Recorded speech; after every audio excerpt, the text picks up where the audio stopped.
What's going on, everybody? We're back for That's OD. I think Dave and I have had a little time to compress after the Western Conference Finals. Dave's had a lot going on, and we definitely want to dive into it with LeBron James. Dave, have you gotten a chance to recover yet from what has been, I would say, an incredible 24 to 48 hours after the Western Conference Finals? Lakers get swept. And nobody's talking about the Denver Nuggets going to their first ever NBA Finals because Mr. LeBron James completely changed the narrative and owned it. Take us back to LeBron James post-game press conference, Dave, and give us a blow-by-blow of exactly what happened when LeBron kind of just turned the sports world, talk shows and all of that stuff into him. Well, first of all, we are going to talk about the Nuggets on our show, so we are not going to be included in those who do not talk about the Nuggets. Let's get that straight. But we'll start with LeBron and the Lakers. Why not? Listen, I've been covering LeBron for 9 years now, and I have had countless conversations looking ahead to the future, whether in the context of will you continue to play for this team, whether you play for the Cleveland Cavaliers, what are your future goals? And he's mentioned needing to play with his boy and Bronny, but he's never explicitly on the record brought up the idea of retirement. It's always, I'll know when I know, or, so long as my mind is sharp, I'm going to make sure I keep my body in line because I understand how to do that. It was never really the Sharpie and underlining the idea of retirement could be looming. And several questions came up post-game where he was evading the idea of looking ahead. My first question to him was, well, now that you made this run, how do you view this group as a championship contender? My brain's not even there right now. Chris Haynes, I believe, asked something along the lines of what are the things that this team needs to do next year to get even closer to the Larry O'Brien trophy. And he said something along the lines of, well, we don't even know what guys are going to be under contract. So how can I answer that question? And I think ultimately Melissa Rowland of Fox Sports asked the question that elicited his response, talking about, hey, I got a lot of things to think about this summer, including, where I stand with the game of basketball. And so LeBron leaves the press conference area. It's a big auxiliary press room. That was the last answer, right? That was the last answer. Yeah. Of course it was the last answer. No follow-ups. LeBron gets to walk out, and now all of a sudden that's all everybody has on camera. Yeah. And, there was no time for follow-ups in the moment. Okay, what exactly did you mean? He walks out of this big press conference room that they have set up just for the playoffs, with 100 plus media members coming to every game versus the regular season when there's half as many, if not less. And it makes his way out. Randy Mims, his longtime friend, is there waiting for him. And he has Damon Jones, the Lakers special assistants, there waiting for him. And, you have Lynn Merritt, the longtime Nike executive, is there. And, they're all exchanging pleasantries. And I had talked to LeBron on and off over the last, 2 months since he made his comeback about his foot. And it was kind of like, do you want to tell me the details of it? He said, it's not really the right time. And I didn't really think that moment was the right time, but I just wanted to do one last check-in because I don't know the next time I'm going to see him. Maybe he'll play in the Drew League in the summertime and I'll see him there. Maybe he'll show up at Lakers Summer League in Vegas and I'll be able to see him there, but it's not like I have access to him on a daily basis. And so he kind of knew when he saw me approaching him that I'm probably going to ask about the foot because we've kind of gone back and forth behind the scenes about it. So I asked a few questions about the foot. And he said he's going to get an MRI on it. And he said that when I asked him, are you confident if you get a full off season to rehab it, that you can kind of get back to the player you were pre-foot injury this season? He said, hey, listen, aren't I still better than 90% of the players in the NBA, or maybe 95? Okay, fair point. And we get to the bottom of the ramp. I got one last question to ask before he goes into his car to be whisked away into LA night. And so I'm just like, when you were saying you got to think about stuff, what thread should we be pulling at? What exactly were you saying? He's like, we got to think about whether I want to play or not. I go, as in next year? He goes, yeah. So like, you would walk away? That's what I got to think about. Now, in the days that have followed, I reported on Tuesday that a source close to LeBron said that this is just a raw time that he goes through when a season ends in a loss. And, he's done 20 of these seasons. Only 4 of them have ended in a win. Obviously, early on in his career, it wasn't quite as raw because you're so excited, and that you have such a long runway ahead of you. But as he's gotten later in his career, this is the kind of thought process he goes through. I think my gut tells me that he will be back next year. But that's not to say that this wasn't like a real moment. Like, I understand you use the term change the narrative, and I don't besmirch you for using it. But as a guy who I've seen be very calculated by things that he's done over the years, this one didn't really feel that way. This one felt like I am physically, mentally exhausted from a long year at 38 years old. And the thought of doing this all over again is daunting. Where in years past, he doesn't have that extra tinge of assessing what that actually means, because it was an automatic answer in the past. Oh yeah, I'm playing. Right. It's not automatic right now, but I do believe he'll be back. Let me try to put my thoughts succinctly here. This is what I think happened. And obviously, I don't know LeBron as close as you do. Nowhere close. But I would say I've seen enough at the end of games like this, at the end of a series, an emotional series, especially a sweep, which can be very painful for superstars to take, ego-wise, everything. They've poured so much. And especially, look, LeBron had 40, 10, and 9, right? In 48 minutes, he rested 4 seconds, Dave. 4. He rested 4 seconds at the end of the first half.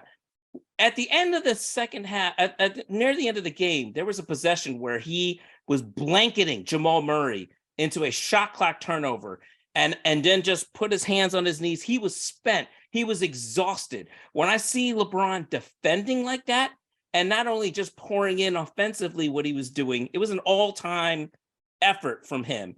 You can add it on to his legendary career.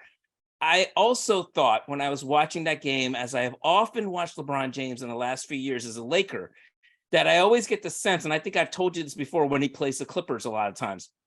I look at LeBron and I see him and I can see the frustration that he's just like, I'm pouring everything I have into this game. Yeah. Where's my help? Like, other guys are hitting big time shots. Jamal Murray, Nikola Jokic, Bruce Brown, KCP. Where are my guys? I need this help. And so I think not only was he frustrated after being swept, mind you, for the first time before the NBA Finals in his career, but B, yeah, Anthony Davis, when you look at his numbers, he had decent numbers. And I'm not trying to pour on Anthony Davis here. I think this is more of like, for me, I think there's an expectation I have of Anthony Davis because we've seen how he can play when he's at an elite level and he's engaged and he's right and he's feeling healthy. Anthony Davis's numbers were nowhere near as impactful as they should have been. Definitely nowhere near as impactful as Nikola Jokic. So I think you take all of these things in that post-game press conference, LeBron's frustrated. And I think this is his one way that he can, I'm not saying this is as calculated, but I think this is one way he can put pressure on the Lakers organization and Rob Pelinka. Like, hey, man, I don't know if I want to come back. You guys need to show me something and improve this team. Yes, I was happy with this team and how it was shaping up to be. And I thought this team had real potential. And I think when he gets this close to the championship, I think he could kind of taste it, Dave. I know he was swept, but entering this series, he had to like his chances. Yes, he was facing the number one team and Nikola Jokic was on fire. But had he gotten to the finals, I think you and I talked about this the last time we were on the show, this might have been one of his greatest opportunities yet at a championship. All of those things together, I think that's what we saw at the end. I do think he's coming back. But I do think this is his way of also kind of putting some pressure on the Lakers organization to try to get him some help. Yeah, I guess I'll accept your take on it. I don't think the Lakers need extra pressure. There's aligned goals here with the Lakers front office and LeBron James right now. They can sniff that they're at the doorstep of potentially getting one while the league doesn't have a clear-cut dominant team. Now, you could say that maybe the Nuggets have been the sleeping giant that are the clear-cut dominant team. LeBron spoke about them that way after Game 4. He said it's the best team that Anthony Davis and I have faced against since we became teammates 4 years ago.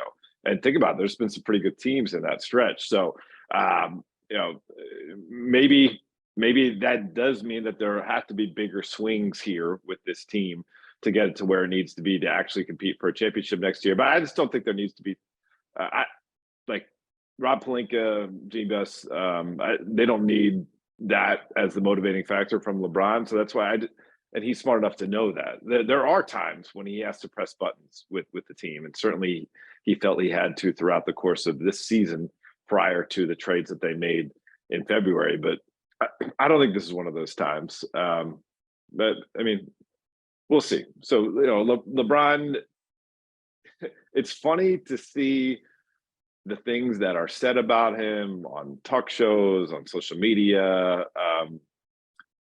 He's kind of his own worst enemy. He is still expected to do the things that guys do in this league 10 years younger than him, because he's shown so little outward signs of drop off that there's just the assumption he could do it all, which is, I guess, in a way, the ultimate compliment to the guy.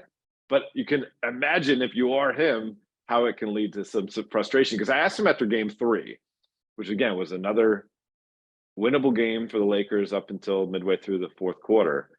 And I was like, well, all these games, 1, 2, and 3, they've all been right there. And what's the edge? And he said, well, they have guys like KCP, Michael Porter Jr., Bruce Brown, you know, making shots. And the Lakers certainly got, from the role players, Austin Reeves had a tremendous series. Rui Hachimura had a very good series.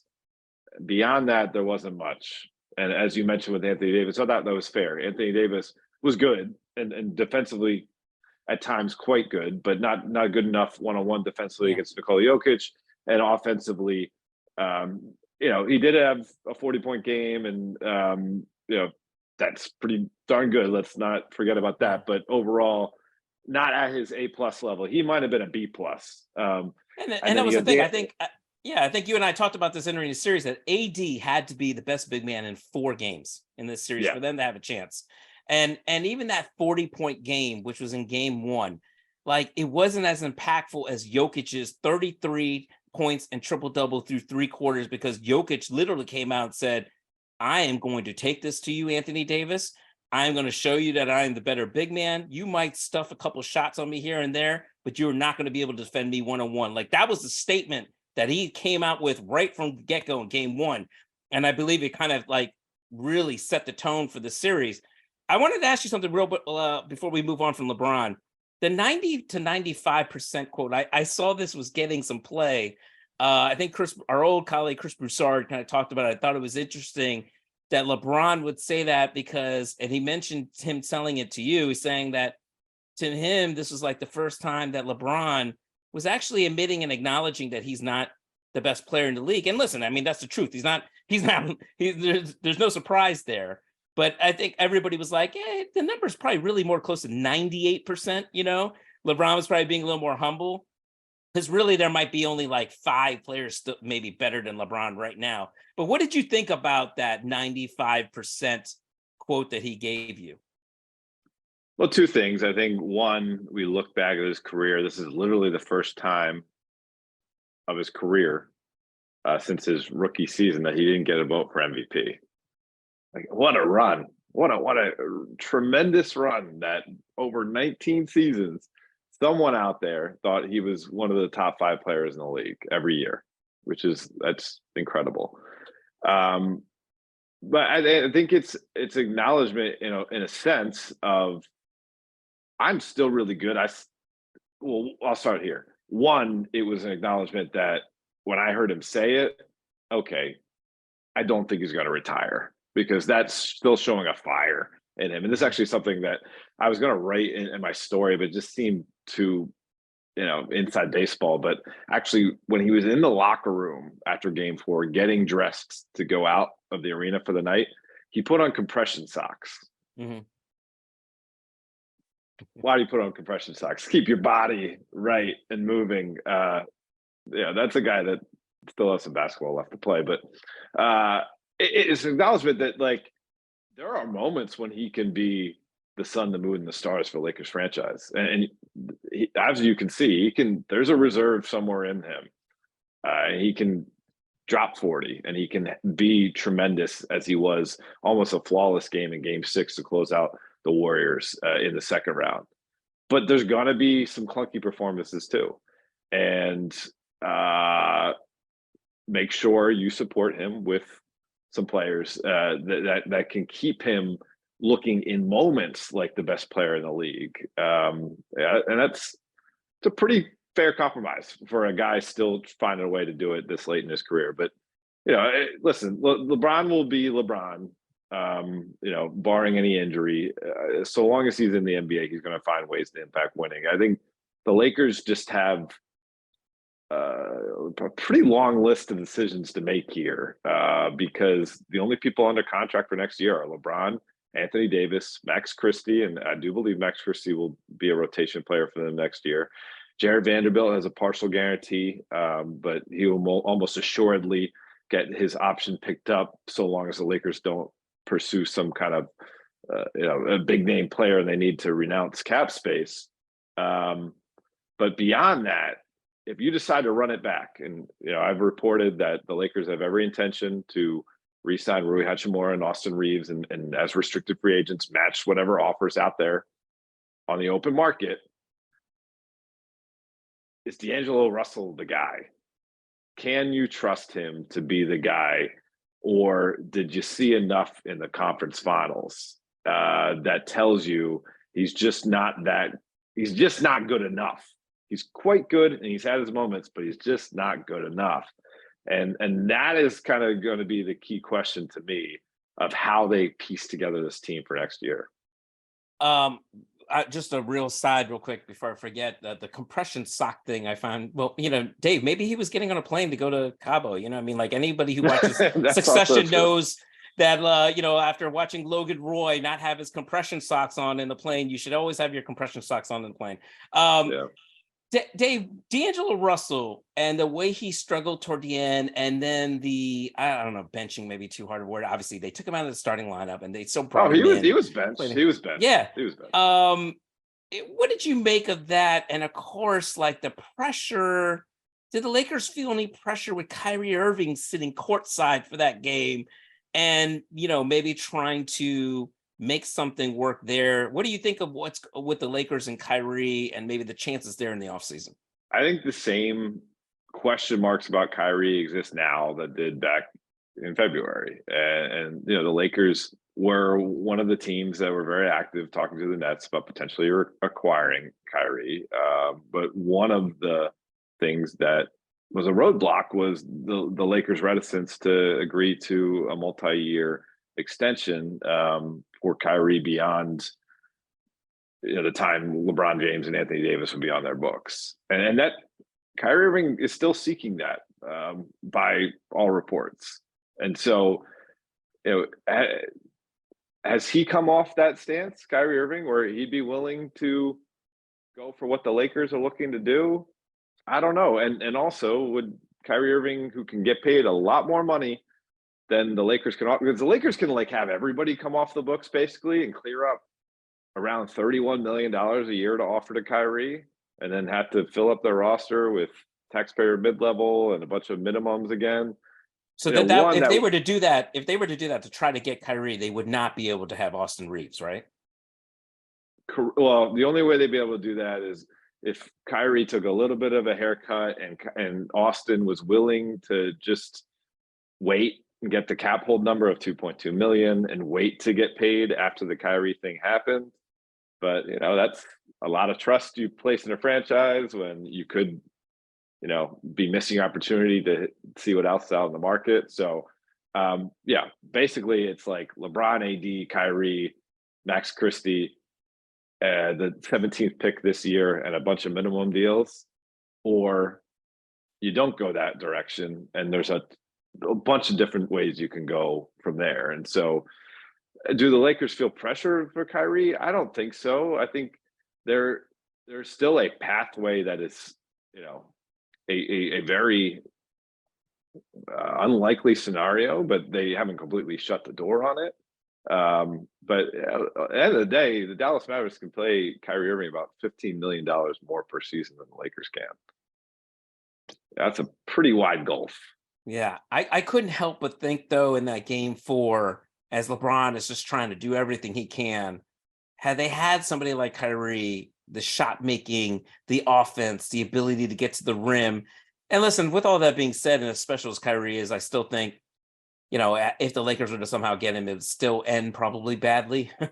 You know what I mean? But like, I still couldn't help but think, like, God, if LeBron just had a little more help, a little more shot making, and AD had that too, some other guy to open all this other stuff out, man, we might have a big time series here. So, I mean, D'Angelo Russell though is as bad as he was in the conference finals, and he was bad. He shot like 32% from the field, averaged 6 points, 13% from three in 4 games. The 4 games he had in game 1 and game 6 against Memphis, and game 1 and game 6 against Golden State. The bookends, the one open up the series with a win, close the series with the win. He averaged 22 points on 51% shooting, 4.5 assists per game. Those were all really important games to get to the conference finals. yeah. And so, again, you can't be so short-sighted, prisoner of the moment, and be so disappointed by that series result that you want to completely close the door on him. But again, if there are other guys out there, whether it's a Kyrie, whether it's a Fred VanVleet, in a sign and trade opportunity, whether it is maybe DeJounte Murray of the Atlanta Hawks, not necessarily your traditional point guard, but someone who can come in with a defensive identity to take that role, and you kind of cater things around that. There's going to be permutations here that they have to consider over the next 6 weeks. So, Dave, I did see something in the last round. I think you were on, was it Wendy's pod? That I think you were saying, like, I think Wendy was talking about how good the Denver Nuggets would be if the Lakers faced him, and that they could potentially beat them. You're really doing this to me? You're doing this to me? Okay. I thought it was pretty funny. Okay, all right. Let me set up the question. So I think he said something like, what? The Lakers are going to get all the way to Western Conference Finals and then lose to the Denver Nuggets? No way. They're not going to do that when they get there. I didn't say no way. I said I don't see it. Let's be clear. I just said I don't see it. No way. Same way. I did want to ask you, though, has your mind changed in any way now that you've seen the Denver Nuggets perform the way they did, but especially Jokic? Like, you knew because when you watch Jokic, you are a basketball guy. When you see a very good basketball player and his IQ.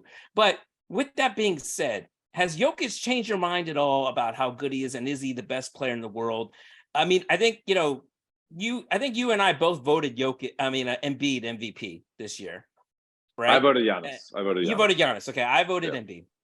I thought, if just strictly speaking, I don't tend to vote on the award thinking like, oh, well, this guy needs to do this in the postseason. No. Do I wish this award was voted after the postseason? Yes, absolutely. But we only vote on the regular season. But given all of that, I guess, has Jokic and the Denver Nuggets, have they changed your mind? Not even changed your mind. I don't know. What do you think of them now? Like, after how they just handled the Lakers? I mean, Jokic already had a ton of respect for, and thought his talent was through the roof. I think what impressed me about the Nuggets that I didn't necessarily know about them was kind of similar to LeBron's answer to me after game 3. I didn't think that Bruce Brown would come in and make all these plays and again, I love Bruce Brown's game too, but just to make all these plays in high leverage moments, or Michael Porter Jr., it just felt like the Lakers are following the ball all the way around the perimeter, swing. They're there. They close out. Michael Porter Jr. lifts up at 6'10", shoots over whoever is closing out and makes the shot. It was those plays, and just the amount of them they continued to make. Jamal Murray's game, obviously the last time I got to see him this much in person was in the bubble, and he was fantastic. And you wrote a really good story about him kind of, glad that he had some sort of recognition from his game from that, but so many people thinking that was the zenith of his career and he could never surpass that because of the injury he had to overcome. Yeah, I think I probably would be in that category. I didn't know if he'd be that good again. And he was tremendous, just elite shot making. I think that was the thing that I didn't quite understand about how good the Nuggets could be. It was you could play really good defense and they'd still make the shot, or you could be on a run and then they could kind of muck up the game a little bit to get back into it, and then you try to give them another surge of energy and they just get the play that they needed. That to me was just the overall Denver Nuggets team that I give more respect and credit to, but not Jokic. Jokic is a really special player, and I felt that way for a long time. Zenith is a great word, by the way, with Jamal Murray. Jokic, if he goes on to win this, now Michael Malone touched on this. People want to talk about him stat padding. People wanted to make the MVP discussion about race, all this stuff. It got kind of ugly at times, which I think Jokic did not want to deal with at all toward the end. And people are talking about, Jokic, two-time MVP. He's this generation's Steve Nash. He doesn't deserve to win 3 in a row because only 4 people would have done it. Bird, Wilt, Russell, and then him. And so, basically are just like, they're saying if Jokic wins 3 in a row, well, then he's got to be one of the all-time greats. If Jokic wins a championship, Dave, what do you think? How do you think people will view Jokic after that? I mean, what else can people say about him, right? Do you think it will finally legitimize Jokic as like an all-time great? Oh, I mean, yes. The short answer is yes. He will be legitimized as an all-time great. You can't say anything about a 2-time MVP and a one-time champion who's likely going to be, if they do win, the Finals MVP. So all of that is stamped. I think the question mark is then what happens in 2024 and 25, and how high on the list of all-time greats can he climb? Because I think Jokic is a little bit younger now than Dirk was when he won with Dallas in 2011. That legitimized Dirk, and then the conversation was how much further can he go? And Dirk never played on nearly as good of a team as that Dallas team, and obviously, they made the mistake of not resigning Tyson Chandler, et cetera, et cetera. But he continued to score, and he had a tremendous legacy. I think it's just it will come down to the team success that he has subsequent to that first title of where he is. But if he decided to go back to Serbia and ride horses after winning it in June, he will have a place amongst the most well-rounded, talented big men that the game has seen. Now, our friend Chris Mannix of Sports Illustrated kind of created a stir on Thursday. I think he went on maybe Rich Eisen's show on a radio show and basically said that the Denver Nuggets, they're just not a compelling was it Dan team. Patrick? What was it? No, maybe it was Dan Patrick. Yeah.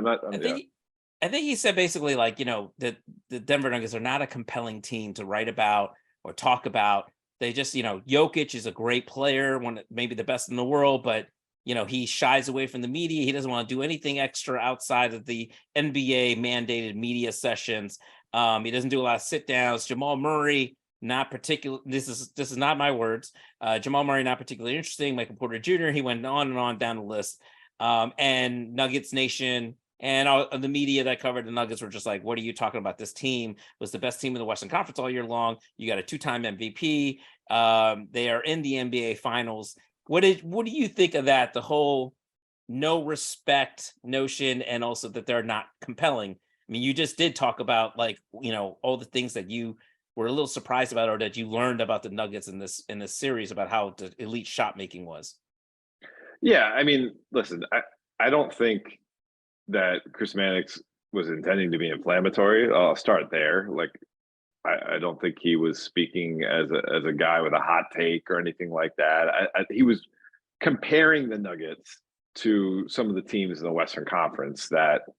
Yeah, I think he even compared them to the LA teams. Yeah, he said both even LA the teams at the bottom of the West. He brought up both LA teams. I think he brought up the Warriors with Steph Curry, who's a transformative talent, and they were the defending champs. I can't recall all the teams he mentioned. I think maybe he mentioned Memphis, and obviously Ja Morant had such a intriguing and somewhat concerning year, and so those are all things that qualify as interesting. I think you have to look at the Nuggets through a lens of, okay, they're not new because they've had continuity here, right? There's no drama, at least that we know of, and certainly I'm not blaming the reporting around it. It just seems to be, it is what it is. It's a group that plays well together and gets along. As far as, the deeper stories that will grab the attention of the casual basketball fan, like, I think their team construction is very interesting. The fact that it seems to me that just about every move that they made has hit the right note over the last several years, and even the moves that they didn't make, not trading Jamal Murray coming off the injury and having the patience to invest the time to have him rehab while not feel like you're wasting the prime of Nikola Jokic while doing so. Like, that takes some guts. And sticking with Michael Porter Jr. and his back injuries and the surgeries. Right. Yeah. So that timeline to me is very interesting. Dave, they remind me, if they go on to win the championship, I mean, maybe they'll be a little boring and they don't care about this, but maybe they'll be a little boring and ho-hum, but just as good. I mean, like, no, I don't want to say just as good, because like the San Antonio Spurs were a dynasty, but the Spurs were kind of boring. I mean, pump the brakes. 5 championships. No, I mean, I'm just talking about this one championship. I'm just talking about just one championship. Like, maybe they'll go on to win this finals and look as good as the Spurs did as far as like coming together as a team, right? Playing team basketball might not be the system as beautiful as the Spurs were, but their best player is a big man who was boring, right? Plays the game beautifully, right? And solid fundamentals, everything. And then the role players around him fit perfectly. Jamal Murray can get hot, just like Manu Ginobili can, or Tony Parker, or even the Detroit Pistons, that Pistons team that beat the Lakers. They played such great defense. Didn't really have like, a bunch of shiny, flashy guys. They had Rashid, but it was like, they were more a team, you know what I mean, than individuals. And I think maybe that's why people just think they're not as flashy or whatever. And maybe that'll be the case for the Nuggets, if they go on to win this championship. I agree with you. I'd like to see what they do, not to get ahead of this finals and whoever they may play, but if they win, what Jokic does in the next couple of years. Because now if Jokic can put together a couple of championships or whatever it may be, now you're talking to him in the elite stratosphere of the all-time big men, you know what I mean, that he could be ranked up there with. So it'll be interesting to see what they do. And we did have a little Clippers news, Dave. Bill Winger, the general manager of the Clippers, is going to run the Washington Wizards. Well, he's really going to be monumental. I think the term was monumental president. Monumental sports president, which basically means he's going to be running everything there. The Wizards, the Go-Go, the Mystics. And so like I think that's a good hire for the Wizards. In the past, the Wizards have tended to, I don't know. I like Ted Leonsis. I think he's just kind of been stuck with the same guy for a long time, and I think now he's bringing someone from the outside who might be able to do things a little bit differently. People have asked me online, well, what exactly did Michael Winger do and what are the Wizards getting? Michael Winger was pretty much the brains of any trades that the Clippers constructed. I think that's basically what it is. Like Woj put this in his news story. He is a guy that constructs trades. I think he has built relationships with other GMs and agents around the league where I think he's very good at finding what the other team needs in addition to improving my own team. I think he was able to do that with the Clippers. Like the tandem that they had with Lawrence Frank and Michael Winger was often behind the scenes. Lawrence Frank was always in the front. Lawrence Frank was at every game. Lawrence Frank knows like personnel. Lawrence Frank, obviously a former coach, so he's in touch with the X's and O's part. But Winger was the guy that's like, think the analytics guy, the guy who can put trades together, identify what pieces the Clippers would need around Kawhi and Paul. And I think for the most part in the last couple of years, they've had a very good roster. So I think, and then there's also the draft as well. So I think Michael Winger is going to be very good for the Wizards from that standpoint, especially if they decide to rebuild. That Bradley Beal's got a contract that is a no trade clause. So any trade that happens, he's going to have to approve it to wherever he wants to go. And I think if they decide to go down that route, I'm sure Michael Winger will find something that will appease Bradley Beal and also make the Wizards a better team. It'll be interesting to see. He's got a couple of big choices to make. Kyle Kuzma, do they bring him back and pay him? Porzingis, and then what does he do with the rest of the roster? So I think it's kind of a big loss for the Clippers and a big gain for the Wizards, and we'll have to see what what Lawrence Frank does as far as how he's going to replace Winger. Yeah, I mean, knowing Winger the way you know him, if you had to guess, do they stand pat and try to improve around the Wizards as currently constructed, or kind of make major moves to get down to the bare bones? Which direction do you think they end up I think going? a lot of it starts with Bradley Beal first. I think he has to check the temperature on that. And if Bradley Beal wants to stay, which I think he would, Bradley Beal always seems to like, leaning towards staying more than anything else. But Bradley Beal also has to assess like how far away is he from a championship? At some point, you got to start, you can be a great player in the city and DC loves you for being loyal to you all the time. But at some point, you got to be on a good team. And I'm not faulting Bradley Beal for that. I think Bradley Beal is always going to be wanted by other teams. So I think he has to assess that. But I do think eventually down the road, whether it's now or whether it's a couple of seasons from now, whatever, I think Winger will probably rebuild it in his own image and start from scratch. He came from Oklahoma City. He was in Cleveland for a little bit. So I think like it'll be real fun to watch him kind of build an organization and franchise, because the Wizards, look, Washington, DC, even though it's a football town, they love their hoops, man. And if they have a winner there, I've seen it when John Wall and Bradley Beal were taking them to the second round on the cusp of getting to the Eastern Conference Finals. That city loves its basketball, college basketball, pro basketball. I'm from there, so I've seen it. So I think if he can build a winner there, it'll be pretty exciting. I think this is a good first step for Ted Leonsis. All right, well, we got one more item of business to discuss today. A guy that both of us have gotten to know over his career, Carmelo Anthony, even though he was not in the NBA this past season, still staying in shape, still ready in case something came up, but it didn't in 22-23. So the morning of the Lakers game 4 against the Nuggets, he announced that he is retiring from the game of basketball. Let's just start when you heard it.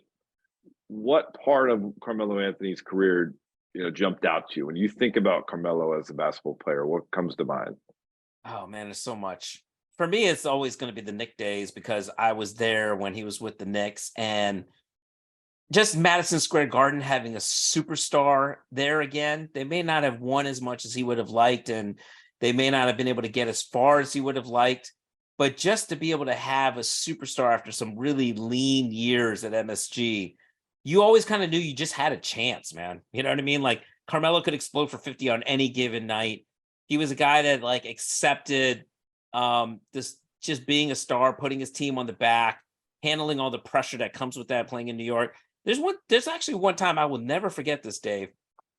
I went to a Christmas game and I just happened to be walking around the arena before the game, I think. And one of the Knicks PR guys said, "Come here, home." And I follow them, and all of a sudden I see Carmelo in the loading dock area, and he's walking up to a family. So I don't know. I see like there's an NBA camera person there. So I pull out my camera and I shoot it. And Carmelo gave this family, I think, like a car. And I remember that. Yeah. And it was like a family that had like, I guess his foundation had like, people wrote essays or whatever to just talk about how hard things were for them going into Christmas. And this family had been down on its luck. I don't remember what happened. It might have been like somebody lost their job. It was a mom who had several kids trying to take care of her kids. Carmelo gave her like a car. And I will never forget the look on her face. I'm getting chills talking about it right now. And the kids, it was like a true Christmas moment. They thought they were just meeting Carmelo on Christmas. You know what I mean? And Carmelo gives them this thing, and it was like incredible to watch. And I think that's behind the scenes. That's a lot of like what Carmelo was. And so I all the great scoring moments and everything like that. It'll be interesting too to see, like, I was presented this question: what do the Nuggets do? Like number 15, Jokic wears number 15. And I was like, well, just retire both numbers. You know what I mean? Like it'll be both jerseys up at the end eventually. I don't think Carmelo will have an issue with it. You know what I mean? Like I think Michael Malone did kind of extend the olive branch to Carmelo, saying, "You're always welcome back to Denver. We love you, Carmelo. come back and visit us. And I thought that was a really classy moment. What about you, Dave? Yeah, well, I'll start the Jersey point. There's no real rules when it comes to this thing, so we'll put them both up there eventually, right? Now, Yeah. if the franchise says we got to do it with Nikola first or something, that we view him as a more important player in franchise history, I'm okay with that too. But put it up there eventually, and obviously, my time at him at Syracuse was the thing that jumps out. But I got to spend some time with him back at Syracuse late in the regular season. It was actually ended up being Jim Boeheim's last game coaching the team at the Carrier Dome when they beat Wake Forest, their ACC finale. And we had a little get together, and Carmelo Anthony was pouring everybody a drink, a glass of wine from his label, his wine label. So I go 20 years with hanging with him on campus. 20 years ago, we were drinking Natural Light or whatever, $5 pitchers at the bar on Marshall Street. And 20 years later, we're sharing a drink, his wine label. So I mean, yes, Carmelo Anthony didn't win a championship in the NBA. He didn't, make it to the NBA Finals. But he really made it. He had a tremendous career, and you can't talk about USA basketball's resurgence without mentioning Carmelo Anthony. You can't talk about the best scorers in NBA history without mentioning Carmelo Anthony. And tip my hat to him with tremendous career. I was watching a highlight reel of him the other day from the Denver Nuggets, Dave. God, he dunked on a ton of people. Like, you forget. When you think of Carmelo, you think of the whole holding the ball up and there's a defender underneath him, and then he does a little jab step and then he pops the shot. You know what I mean? And that was like a lot of his Knick career. You know what I mean? But man, he yammed on a lot of people as a Denver Nugget, man. I forgot about how just underrated athletically he was, And also, I'll throw this in, looking back to the early days, most egregious NBA suspension in league history. David Stern happens to be at the Garden for Carmelo Anthony as a Nugget versus the Knicks, and him and Marty Collins get into barely a skirmish. And I don't even think I don't even think Carmelo made contact with Collins. He did throw a punch, but then he, kind of backed up near center court. He got a 15-game suspension. Like, what were we doing, David Stern?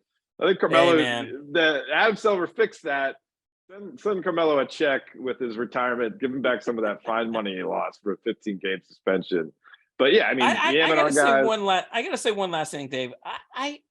I'm shocked in these last several seasons, even before he got to the Lakers, that nobody picked him up at times. He was just out of the game. I mean, the shot make, I get it, man. I understand where coach is going. Well, you can't defend, you can't be on the floor. And we don't want, somebody of that stature, maybe, I don't know, distracting in the locker room, but whatever it may be, or pouting if we're not playing him. But the dude was a shot maker. You know what I mean? He could still shoot from the outside. That's what I just didn't understand. But I don't know. I guess, these days, coaches, they want two-way guys. They want guys that could defend. But I always look at it like, well, there's also still value in making shots. Absolutely there is. And when he got hot, I think, man, there was a game he had in the Olympics where he had something like 30 and 15 minutes. It might even more, 40 and 15 minutes, where he was unstoppable.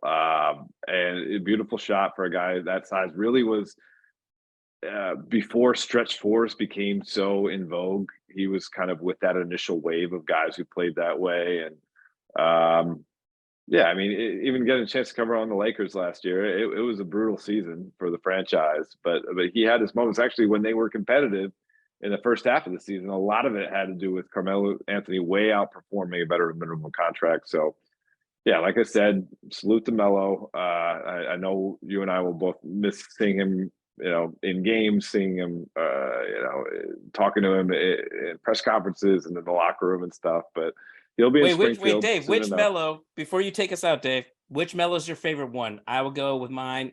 I like Olympic Melo a lot, but I think Hoodie Melo is my favorite. Hoodie Melo on the USA team plane, gritting at, I think it was like, what? It was like DeMar DeRozan, Jimmy Butler, and all those guys. Kyrie Irving. Yes, yes, that is my favorite. That's my favorite Melo. What about yours? It's just like the shrug. Like, are you guys serious? Yeah. Yes. Olympic Melo. I'll go with the. I mean, obviously Syracuse Melo is yeah, that's the obvious answer. But I love that '08 team, much like the '92 team. You think that '92 team, the two pillars of it were Magic and Michael, but Charles Barkley, his scoring, his fun attitude, all of that was so important to their success. Oh wait, yeah, Kobe, LeBron, those are the guys. But Carmelo kind of played that Barkley role with that team, and the three gold medals, most accomplished male basketball player in U.S. Olympic history. So, again, salute to Melo. Salute to your sweatshirt honoring Hillary Guy, the NBA. Yes. Happy birthday, Hillary Guy. NBA producer. Her birthday this week. And we do have to give a shout out to the great Vanessa Carlton, who did. That was the song that got Carmelo to be Hoodie Melo and get that great all-time meme for us. So, all right, Ohm is off to the finals, so we'll be talking at some point. Ohm will be making sure that everyone knows that the Denver Nuggets are interesting, and yeah, we'll keep this thing running as we hopefully have a classic NBA Finals to wrap up what's been an excellent NBA playoffs. For Ohm, I'm Dave. Treat the game well. It'll treat you well.